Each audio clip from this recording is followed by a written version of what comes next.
아브라함의 이야기를 들으면 그 오래전 위대한 사람의 이야기다 이렇게 생각하고 들으실 수 있습니다. 아브라함의 전기를 읽는 느낌으로 읽으면 된다 생각하실 수도 있고요. 또 신앙적으로 아직 확실하지 않은 분들은 야, 소설 같은 이야기다 이렇게 생각하실 수도 있습니다. 이렇게 되면 우리가 오늘까지 이야기한 이 아브라함의 이야기는 전혀 상관없는 이야기가 됩니다. 앞으로도 이삭, 아브라함의 아들이죠. 또 야곱, 요셉 이 족장들의 이야기를 하면서 창세기 이야기를 풀어나갈 텐데 이 이야기를 옛날 이야기로만 듣게 되면 그 이야기에 담겨 있는 영감이나 하나님이 주시는 이 메시지를 대부분 놓치게 됩니다. 그래서 창세기 말씀을 죽은 책으로 만들어 버리게 되는데 이 말씀은 생명의 말씀이라고 하지 않습니까? 그리고 이 창세기에는 예수님에 관련된 예표, 모델과 같은 인물들이 그리고 행적들이 굉장히 많이 담겨 있기 때문에 이 창세기의 가치를 모른 채로 지나가 버리게 됩니다. 근데 창세기는 어디에도 없는 우리 인류가 어떻게 기원이 시작이 되었는지, 기원이 있었는지, 그 다음에 하나님이 우리 인간을 어떻게 만드셨고 어떻게 다스리시는지, 또 최초의 인간이 하나님의 뜻을 어떻게 어겼고 또 어긴 그 인간들을 어떻게 처리하셨는지 인간에 대해서 깊이 생각해 볼 수 있는 책이 창세기입니다. 이 창세기를 읽으면서 우리가 발견하는 가장 첫 번째 발견하는 그 관점이 하나 있습니다. 그게 뭐냐면 하나님은 항상 이 하나님의 백성들을 동일한 원리로 다스린다는 거예요. 이때는 하나님이 이런 원리로 다스리시다가 또 이때는 다른 원리로 다스리시는 게 아니라 어느 시대를 막론하고 하나님은 항상 하나님의 백성들을 같은 방법으로 다스리신다는 거죠. 그래서 족장들의 실패나 허물을 우리가 다시 반복하는 일 없이 그 일을 우리도 되풀이하지 않으려고 한다면 반면교사로 그리고 때로는 그들의 신앙의 위대한 점을 수용하는 장점을 받아들이는 이런 자세로 성경을 읽을 때에 이 성경은 우리에게 살아있는 말씀이 되는 겁니다. 계속해서 우리의 영적인 생활에 도움이 되는 책이 될 수 있다는 거죠. 성경이 살아계신 하나님의 말씀이라고 하는데 이 하나님의 말씀이 살아있게 만드는 방법 중에 하나가 뭐냐면 여러분이 이 말씀을 실천하는 거예요. 그게 말씀을 살아있게 만드는 거죠. 그리고 그 말씀이 살아있는 이유 중에 하나는 하나님은 그 말씀대로 우리를 다스린다는 거예요. 이 말씀을 기록하신 분이 하나님이시지 않습니까? 그러니까 이 하나님은 옛날 아브라함에게 다스렸던 그 방법 그대로 우리에게도 그 방법에 의해서 다스리신다라고 하는 거죠. 그래서 이 아브라함을 보면서 하나님은 어느 시대나 그 백성들을 동일한 원리 방법으로 다스리시는구나 라는 걸 하나 알 수 있고, 또 하나는 아브라함을 보면서 아브라함 정말 우리하고 똑같구나 이런 생각을 하게 될 때가 많습니다. 물론 이 삶의 양태는 고대 사회의 사람이고 지금 우리는 2023년을 살고 있으니까 전혀 다른 시대를 살고 있지만 그 양태는 다르지만 사건들의 모양은 다 다르지만 그 원인과 그 동기들을 들여다보면 우리하고 똑같다는 거예요. 너무 닮았다는 거죠. 이 닮았다고 이야기했을 때 가장 닮은 부분이 뭐냐? 그건 우리가 예수 믿기 전의 모습과 우상 숭배하던 아브라함의 모습이 아주 흡사합니다. 그 모습을 에베소서 2장 11절 12절 말씀에 보면 기록해 두고 있는데 하나님을 모를 때 우리의 모습은 어땠느냐? 아브라함이 하나님을 섬기기 전에 그 모습은 어땠느냐 이렇게 기록해 두고 있습니다. 너는 생각해 봐라. 그때 너희가 하나님을 믿기 전에는 육체로는 이방인이었어. 손으로 육체 행한 할례를 받은 무리라고 칭함을 받지 못하고 또 그때는 그리스도 밖에 있었고 이스라엘 나라 밖의 사람이었고 약속의 언약에 대해서도 바깥 사람, 약속의 언약과는 상관없는 사람들이었고 세상에서 소망 없고 하나님 없는 사람들이 바로 예수 믿기 전에 너희들이었다. 이 얘기를 에베소서 2장 11절 12절에서 하고 있는 겁니다. 근데 아브라함도 하나님이 찾아가셔서 그를 부르시기 전에는 똑같이 우상 숭배하던 이방인이요 할례 받지 못한 이들이요 이스라엘 밖의 사람이요 소망이 없고 하나님이 없는 사람이었다는 거죠. 자, 이런 모습이 아브라함의 모습과 우리가 예수 믿기 전의 모습과 똑같았던 예수를 모르는 사람들의 모습을 에베소서 2장 11절에서 그렇게 그려놓고 있습니다. 자, 그러면 그 아브라함을 하나님이 찾아가셨어요. 그리고는 그 아브라함을 부르셨는데 아브라함을 부르시면서 뭐라고 얘기했느냐? 자, 본토 친척 아비집 떠나라. 내가 지시할 땅으로 가라. 이렇게 말씀하셨는데 그 이야기는 뭘 의미하느냐면 너의 옛 삶을 완전히 버려라. 너의 옛 삶으로부터 벗어나고 분리되거라. 이 말씀을 하신 거예요. 마찬가지로 우리도 그리스도인이 됐다고 하면 옛 삶으로부터 분리되고 떠나야 되고 그 생활에서 벗어나야 됩니다. 그래서 그리스도인들은 세상 사람들과는 완전히 다른 양태의 생활을 해야 되는 사람들이고 완전히 다른 생각 그리고 완전히 판이한 세상에서 사는 사람, 이 땅에 살고 있지만 하나님 나라에 사는 것처럼 살고 있는 사람이 우리 그리스도인들이라는 거죠. 신앙생활 할 때 우리는 하나님이 우리를 부르셨다고 하지 않습니까? 하나님이 우리를 부르셨다. 그러면 하나님이 우리를 어디에서 부르셨습니까? 어디에서? 세상에서 부르셨잖아요. 세상에서 우리를 부르셨다고 한다면 우리는 세상에서 나와야 되죠. 세상과 격리되고 세상과 분리돼서 나와야 됩니다. 그게 부르심에 응답한 성도의 마땅한 모습이죠. 아브라함이 기근이 생겼을 때 세상과는 다른 생각을 했어야 되는데 그는 세상 사람들하고 똑같은 생각을 했어요. 세상으로부터 아직 나오지를 못했어요. 그래서 그 기근을 해결하기 위해서 어디로 갔느냐? 애굽으로 내려갔죠. 하나님이 이 기근의 문제를 해결해 주실 거라고 하나님을 바라고 하나님을 사모하고 하나님을 기대해야 되는데 하나님을 기대하지 않고 풍요로운 땅 애굽으로 내려가 버렸습니다. 우리도 그렇잖아요. 궁핍이 없고 어려움이 오면 내 힘으로 풍요로움이 어디 있는지를 찾는 거죠. 하나님이 해결해 주실 것, 그걸 믿고 의지하는 것이 없이 그냥 풍요로움을 찾아 떠나는 거예요.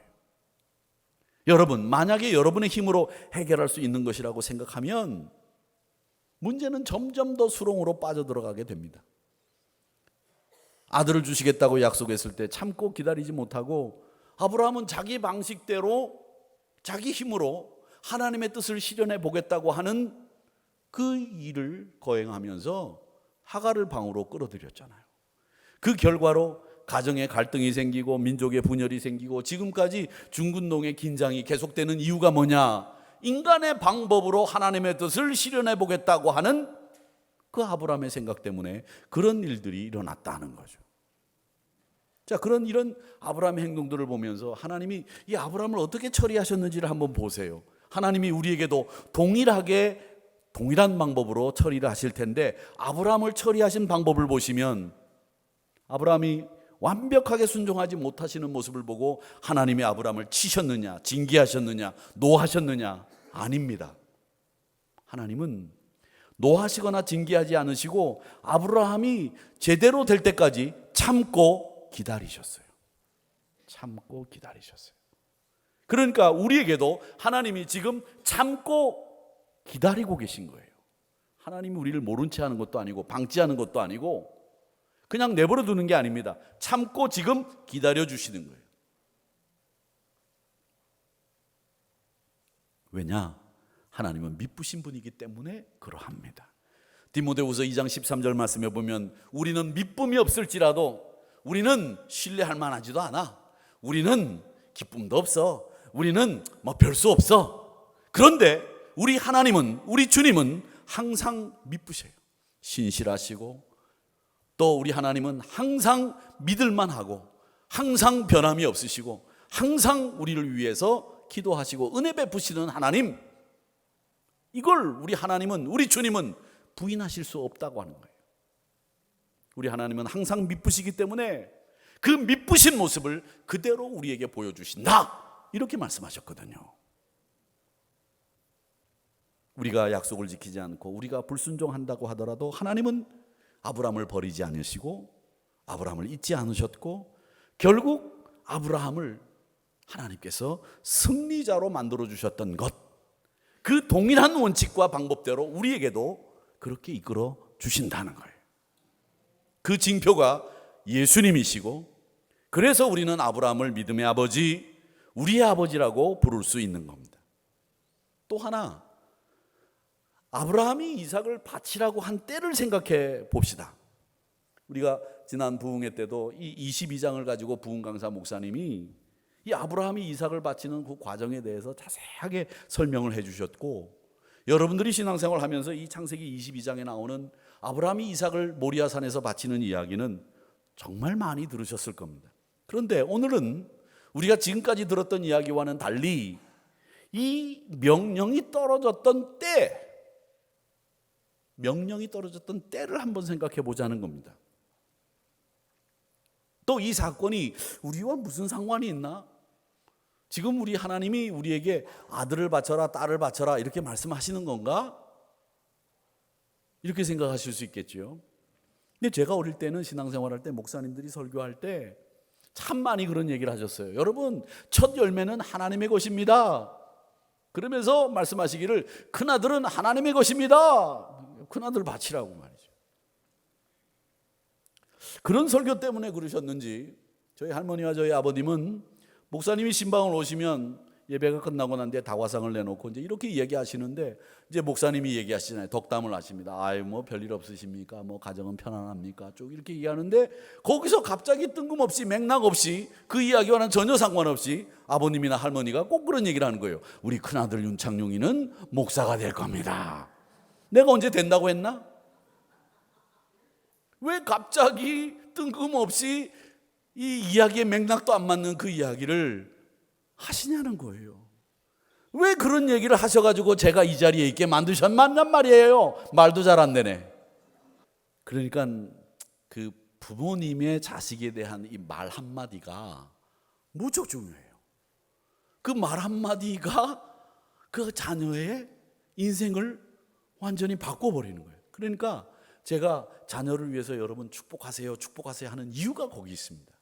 자녀를 축복하면 그 축복이 하나도 땅에 떨어지는 법이 없어요. 그대로 이루어집니다.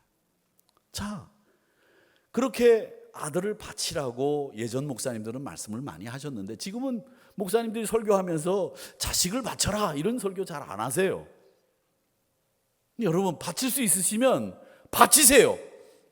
이게 쉬운 일이 아니에요. 그런데 이 명령을 하나님이 내리신 때를 생각해 보자는 거예요. 때, 언제였느냐?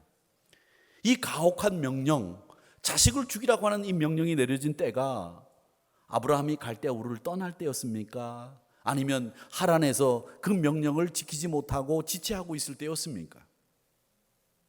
이 명령이 떨어진 때는 아브라함이 이제 모든 연단이, 모든 시험이 다 끝나고 그의 믿음이 반석 위에 세워진 것처럼 공고해졌을 때에, 그때 하나님의 명령이 떨어졌습니다. 수많은 연단을 통해서 그의 믿음이 정금같이 단련되어 있는 그때에 이 가혹한 명령이 떨어졌습니다. 저는 이 부분에서 굉장히 큰 충격을 받았어요. 하나님이 그렇구나, 우리에게 시험을 주시고 우리에게 가혹한 명령을 내리시지만 그 명령을 감당할 수 없을 때에는 그 명령 안 주신다는 거예요. 근데 그 명령을 감당할 수 있을 만한 내 믿음이 공고해졌을 때에 하나님이 아브라함에게 명령을 내리셨던 것처럼 그때 그 명령을 내리신다는 거예요. 그래서 고린도전서 10장 12절 13절 말씀에서 뭐라고 얘기하십니까? 사람이 감당할 만한 시험 밖에는 너희에게 당한 것이 없다. 하나님은 미쁘사 너희가 감당하지 못할 시험을 당함을 허락하지 아니하신다. 시험 당할 즈음에는 피할 길을 내사 능히 너희로 감당할 수 있도록 만들어 주신다. 이 말씀이 아브라함의 하나님으로부터 이삭을 바치라고 하는 이 명령이 떨어진 때를 생각하면 딱 들어맞는 말씀이에요. 아브라함이 그만한 믿음이 생겼으니까 하나님이 이삭을 바치라 라는 이 명령 앞에서 완벽하게 자기 아내 방해받지 않고 종들의 방해받지 않고 완벽하게 수행할 수 있는 그 타이밍과 그걸 생각할 수 있었던 것은 그가 수많은 연단을 통해서 믿음이 그만큼 정금같이 공고해졌기에 그런 시험이 그에게 올 수 있었다는 거죠. 그리고 하나님은 피할 길을 열어주셔서 양이 덤불에 걸리게 하셨고 하나님이 준비해 두신 여호와 일의 사건이 일어나게 되는 거죠. 지금까지의 그의 연단, 믿음의 수련이 헛된 것이 아니라 하나님의 시간표를 위해서 정확하게 맞추어서 진행된 것이었고 고린도전서 10장 13절의 말씀이 그대로 이루어지는 사건이었다는 것을 우리가 이 명령이 떨어진 때를 보면 알 수 있다는 겁니다. 가장 사랑하는 아들, 자기가 가장 아끼는 그 어떤 것이라도 하나님 제단에 올려놓을 수 있는 이 믿음의 아브라함이 이 믿음의 사람이 되었기에 하나님의 뜻에 전적으로 의지하는 인물이 되었기에 수많은 실패와 시험 속에서도 자신을 은혜로 다스리시는 하나님을 경험했기에 이삭을 주저없이 바칠 수 있었다. 궁극적으로 아브라함이 은혜 가운데 승리할 수 있었던 것처럼 저는 여러분도 궁극적으로 승리할 것을 믿습니다. 최종적인 승리가 여러분 안에 있다는 것을 아브라함과 우리에게 똑같은 방식으로 대하시는 하나님의 원리와 그 적용하는 방법을 생각해 보면 우리도 최종적인 승리를 이룰 수 있다. 이 믿음을 가지시기를 바랍니다.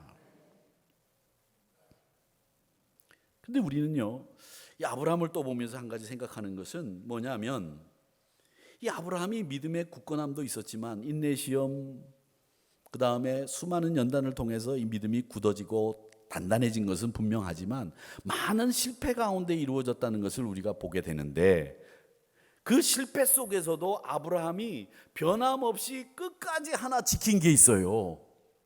어떤 상황에서도 아브라함이 하나 지킨 거, 저는 그걸 여러분들이 꼭 여러분의 신앙으로 만들어 가시기를 바랍니다. 부흥강사 목사님 말씀처럼 여러분의 말씀으로 지어가시기를 원합니다. 그게 뭐냐면 아브라함은 어떤 상황 속에서도 하나님의 약속이 나에게 이루어진다, 요 믿음은 어떤 상황에서도 흔들림이 없었습니다. 하나님이 나에게 약속하신 거, 이건 분명히 어떤 상황에서도 이루어진다, 이걸 굳게 믿었다는 거예요. 그리고 그걸 하나님은 아브라함의 의로 여기셨습니다. 그러니까 우리가 하나님으로부터 의롭다고 여김을 받는 건 내가 착한 일을 하고 공의로운 일을 하고 정의로운 생각을 해서 내가 멋진 선한 일을 통해서 하나님으로부터 의롭다고 인정받는 게 아니고요, 하나님의 약속이 나에게 분명히 이루어진다, 요걸 하나님은 우리의 의로움으로 생각하신다는 거예요. 로마서 4장 21절의 말씀을 우리 같이 읽어보겠습니다. 시작. 약속하신 그것을 또한 능히 이루실 줄을 확신하였으니. 이겁니다. 이게 아브라함이 실패 상황 속에서도 승리의 상황 속에서도 변함없이 지키고 있었던 것 하나, 하나님의 약속이 이루어질 것을 믿습니다. 이 확신을 가지고 살았다는 것, 그걸 하나님이 의롭게 여기셨다는 것 꼭 기억하시기를 바랍니다. 우리에게는 아브라함에게 있었던 그 옛 본성이 자꾸 드러나는 이런 본성도 아직 남아 있습니다. 또 믿음의 약속을 기다리지 못하고 성급하게 자기 힘으로 할 수 있다고 하는 괴상한 논리와 자기 힘에 대한 과신도 있습니다. 이 옛 본성이 아직도 우리 안에 너무나 많이 남아 있다는 거죠. 이 옛 본성이 그냥 승질대로 했으면 좋겠다. 저도 그런 말들을 할 때가 있어요. 그냥 가가지고서 그냥 확 그냥, 이 옛 본성이에요. 그렇죠? 이게 사랑의 마음으로 할 수 있는 게 아니죠. 그냥 저걸 그냥 잠잘 때 그냥 소리 없는 총으로, 오, 얼마나 무서워요. 여러분 웃는 분들은 혹시 그런 분들이 주변에 있는지 모르겠습니다. 그런 분들이 없길 바랍니다만, 옛 본성이 나오는 건 어쩔 수 없단 말이에요. 아브라함도 그랬으니까. 그런데 여러분, 저는 부탁드리고 싶습니다. 옛 본성이 나올 때도 있고, 또 여러분이 실패할 때도 있고, 어려움을 당해서 쩔쩔맬 때도 있을 겁니다. 그런데 하나님이 우리에게 요구하시는 게 하나 있어요. 그게 뭐냐? 아브라함을 의롭게 여기신 것처럼 하나님의 약속이 꼭 이루어질 줄 믿습니다. 요것만큼은 아브라함이 놓치지 않고 살았던 것처럼 여러분도 요것만큼은 놓치지 않고 사시기를 축원합니다. 그걸 하나님이 의로움으로 인정해 주신다는 거예요. 성경에는 실패한 사람들의 얘기가 많습니다. 베드로의 이야기를 보면, 그 베드로는 예수님이 물 위를 걸어오니까 자기도 걷게 해달라고 그래서 바다에 서슴없이 뛰어들던 믿음의 사람이에요. 세계 최강의 로마 군사들이 예수님을 잡으러 왔을 때 그 로마 군사 앞에서 대제사장 말고의 귀를 칠 수 있을 정도로, 아주 무모하다 싶을 정도로 칼을 잘 쓰는 사람이었습니다. 두려워하지 않았어요. 그런데 그날 밤 자기가 말을 하는 걸 딱 들은 어떤 조그만한 소녀아이가, 당신 갈릴리 사투리스네? 너 갈릴리 사람이지? 너도 예수님 따라다니던 거 내가 봤어. 이 말에 두려움에 빠져서 주님을 부인하고 말았습니다. 다윗, 사울 왕, 최대 권력자, 그 나라의 최고 높은 왕, 그 왕이 자기를 죽이려고 군사들을 이끌고 쫓아다닐 때 광야길을 헤매면서 얼마나 고생했습니까? 믿음을 지킨 사람입니다. 블레셋의 장수 골리앗을 물맷돌 하나로 물리친 사람이에요. 수많은 전쟁터에서 하나님이 그 전쟁을 자기 손에 붙이심을 경험하면서 하나님이 살아계심을 노래했던 사람입니다. 여호와는 나의 목자시니 내게 부족함이 없으리로다. 그의 지팡이와 막대기가 나를 안위하시나이다. 그가 나를 푸른 초장 맑은 시냇물가로 인도하시는도다. 이렇게 노래하던 사람이에요. 그런데 한 여자의 모욕하는 장면을 보고 그만 넘어졌습니다. 그의 남편을 가장 치열한 전쟁터에서 죽게 만들었습니다. 엘리야 선지자 볼까요?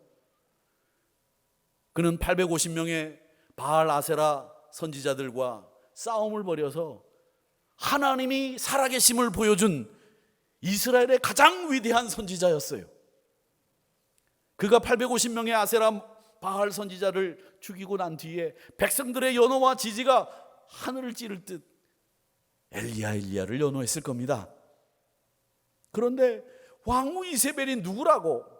이방인 여자 이세벨의 죽이겠다고 하는 위협 앞에 호렙산으로 도망을 가가지고서는 거기서 하나님을 향해서 넋두리를 하는 겁니다. 하나님, 저를 죽이세요. 죽고 말지 뭐. 아니, 그런 말을 어떻게 할 수 있어요? 그 위대한 승리자가 가지껏 죽이면 죽이라고 하지 뭐. 죽으면 죽는 거지 뭐. 룻과 같이 그렇게 얘기하면 안 됩니까? 에스더 같이 죽으면 죽으리라 말이지. 이런 용기가 있어야 되는데 그 위협 앞에서 호렙산으로 도망가 가지고서 말이야, 하나님 차라리 그럴 바에는 나를 죽이시지 왜 살려두셔가지고서 저로 하여금 이런 고생을 겪게 합니까? 그게 무슨 고생이라고. 그런데 하나님은 그 엘리야를 까마귀라고 하는 미물을 통해서 위로하시고 힘을 주시고 격려해 주시는 하나님으로 나타나시지 않았습니까? 다시 그를 은혜로 품어주시지 않습니까?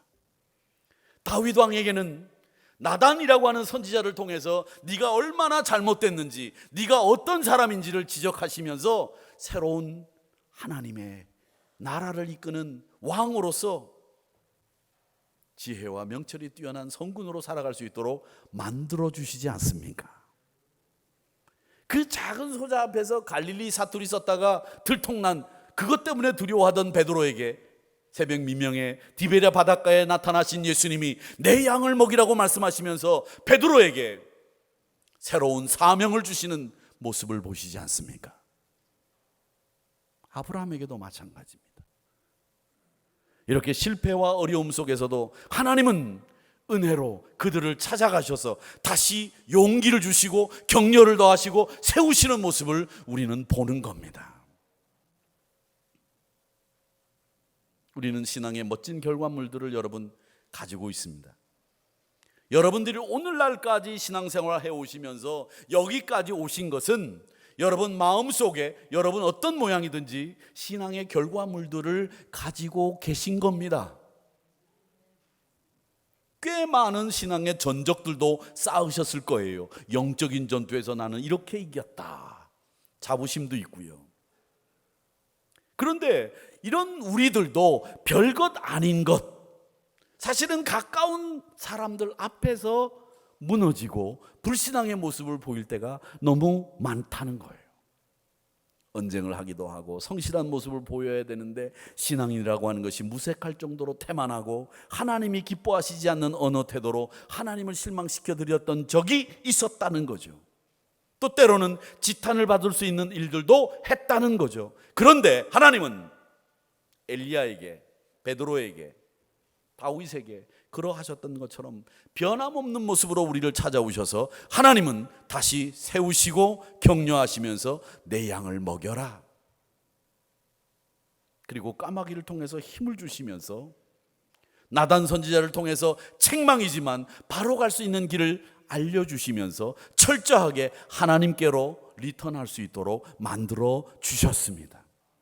아브라함에게도 마찬가지고 우리에게도 하나님은 마찬가지입니다. 이렇게 하나님이 아브라함에게, 다윗에게, 엘리야에게, 베드로에게 대하셨던 태도를 두 가지 단어로 이야기하면 온유, 인내입니다. 온유와 인내로, 이걸 더 크게 이야기를 하면 하나님의 은혜로 우리를 대하셨습니다. 그래서 한 발자국씩 인생의 경험의 학교에서 전진할 수 있도록 그 발걸음을 이끌어 주셨다. 우리 생활도 아브라함과 같다고 할 수 있습니다. 오래 참지 못하고 인내의 시험 앞에서 흔들리고 그때마다 우리를 친구 삼아 주시고 그때마다 식탁으로 초대하셔서 당신의 마음을 열고 교제케 하시는 하나님을 더 깊이 발견하시기를 축복합니다. 여러분 앞에 닥쳐온 시험 앞에 좌절하지 마세요. 피할 길을 내시고 여러분들이 감당할 만한 시험이 아닌 것은 허락하지 않으신다고 하는 고린도전서 10장 12절의 말씀을 꼭 기억하시기를 바랍니다. 하나님은 반드시 그 계획대로 약속을 성취하시고 우리를 이끌어 주시는 분이신 줄 믿습니다. 하나님은 우리에게 감당을 못할 시험당함을 허락하지 아니하시고 피할 길을 열어주시면서 능히 감당할 수 있도록 만들어주시는 하나님, 우리에게 자꾸 옛 본성이 드러나려고 할지라도 인내와 온유로 우리를 감싸주시는 아버지 하나님, 닥쳐온 시험 앞에서 좌절하지 마시고 믿음으로 더욱 공고해지시기를 축원합니다. 여러분, 언제나 변함없이 하나님이 아브라함을 의롭다고 여기신 것처럼 나에게도 주신 그 약속이 하나님 이루어 주실 줄 믿습니다. 이 확신 가지시고 오늘 그리고 한 주간 여러분의 삶이 늘 승리하시기를 주님의 이름으로 축복합니다.